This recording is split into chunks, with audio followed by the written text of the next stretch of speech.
नमस्कार, G capital में आपका स्वागत है।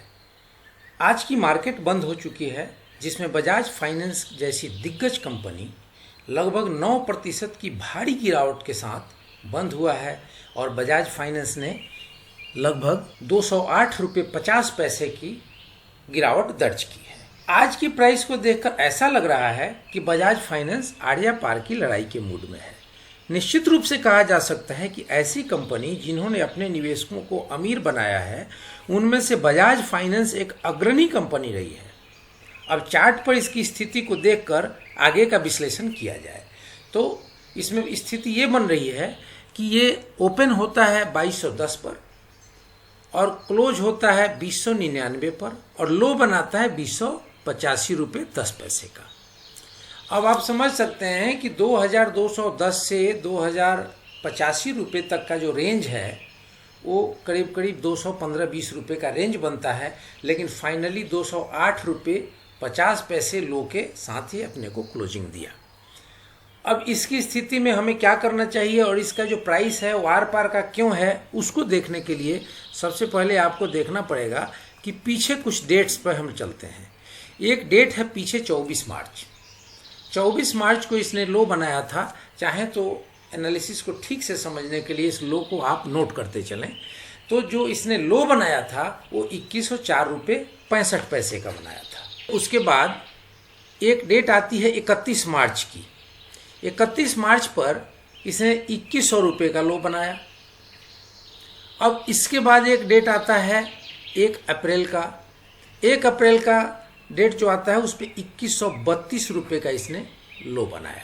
इसके बाद एक डेट आता है 7 अप्रैल का, जहां इसने 2081 रुपये का लो बनाया।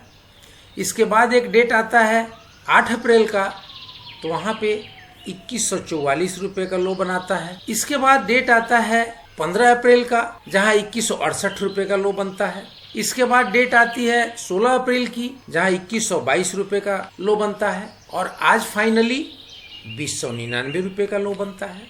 इन सारे जो हमने टोटल 8 डेट बताए, उन 8 डेट के रेट में एक जो समानता है वो है कि ये 2100 रुपये से थोड़ा ऊपर या 2100 रुपये से थोड़ा नीचे जा करके ये सपोर्ट पाया है। तो ये इसके आर पार का लेवल होता है और वहाँ से बार बार ये लौटा है।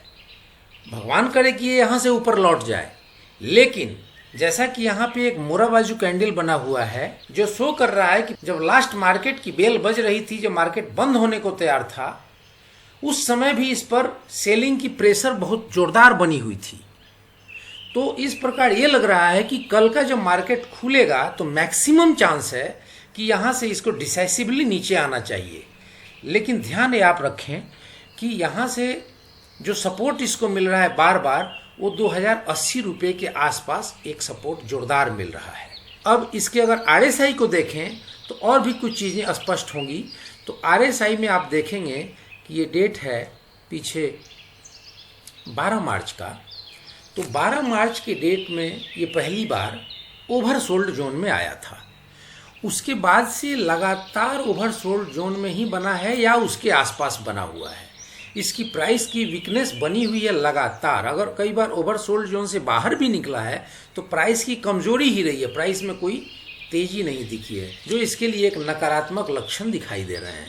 एक तो जैसा कि आपको पहले मैंने बताया कि एक मोरा बाजू कैंडल जो बता रहा है कि अंतिम जो घंटी बज रही थी जब मार्केट बंद होने की, तब तक इस पर प्रेशर बना हुआ था नीचे की ओर जाने के लिए।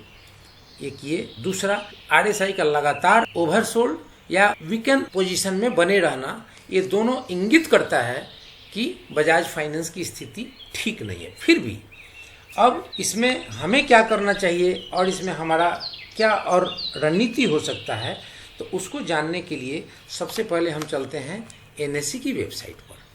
तो NSE की वेबसाइट पर चलते हैं तो यहाँ पर यही दिख रहा है कि लो बना था 2085, जो हमने पहले बताया।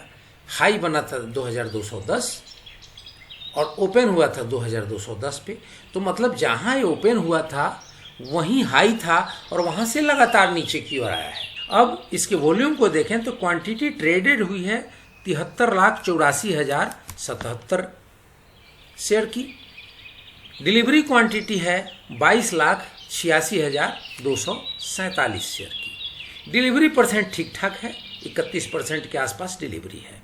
तो अब इसमें हमें आगे की जो रणनीति बनानी है, उस रणनीति को समझने के लिए हमें फिर से एक बार आना पड़ेगा इसके प्राइस चार्ट के ऊपर। आप प्राइस के मोमेंट को देखेंगे, प्राइस चार्ट को फिर से एक बार देखेंगे तो आप देखेंगे कि 200 दिनों की इसकी जो ईएमए बन रही थी वो 3,611 रुपये 85 पैसे बन रही थी। आपको जब एग्जिट करना था तो आप वहाँ एग्जिट कर सकते थे। क्यों? क्योंकि इसकी हाई जो बनी हुई थी पीछे आपने देखा था 5,000 रुपये के आसपास। तो वहाँ जब आपने एग्जिट नहीं किया तो 100 दिनों का ईएमए जब इसने ब्रेक किया जो 3,573 रुपये था, तो आपको वहाँ से एग्जिट कर लेना था। अगर आपने वहाँ भी एग्जिट नहीं किया, जो 50 दिनों की ईएमए बन रही थी 3,206 रुपये, आपको वहाँ पे एग्जिट कर लेना चाहिए था।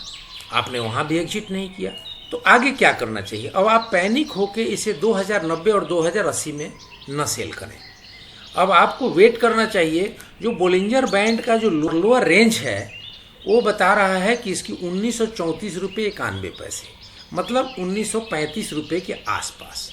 तो अगर ये 2,099 रुपये से तोड़कर 2,090 से तोड़कर 1950 को भी तोड़ के और 1934 को तोड़ के नीचे की ओर जाता है, तो आप ये मान करके चलें कि अब ये जाएगा नीचे, तो आप उस पे से एग्जिट कर लें टेम्प्रोरी बेसिस में। और जब 1,800 रुपये, 1,700 या 1,600 रुपये तक जाए, 1,500 रुपये तक जाए, तो उसमें फिर धीरे धीरे आप इसकी एंट्री ले सकते हैं। तो आपको इस बीच के जो मार्जिन के पैसे बचेंगे उससे आपको जो इसकी बाइंग एवरेज है उसको ठीक करने में, उसको कंट्रोल करने में मदद मिलेगी। तो दोस्तों, ये रहा आज का बजाज फाइनेंस के ऊपर एनालिसिस। जो इसकी आर पार की लड़ाई जो 2,100 रुपये के रेंज पे बनी हुई है, फिर से एक बार उस आर पार की लड़ाई पे आ गया है मामला।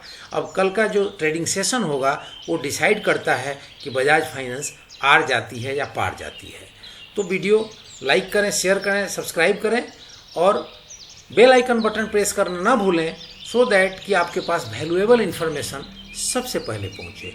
जय हिंद, जय भारत।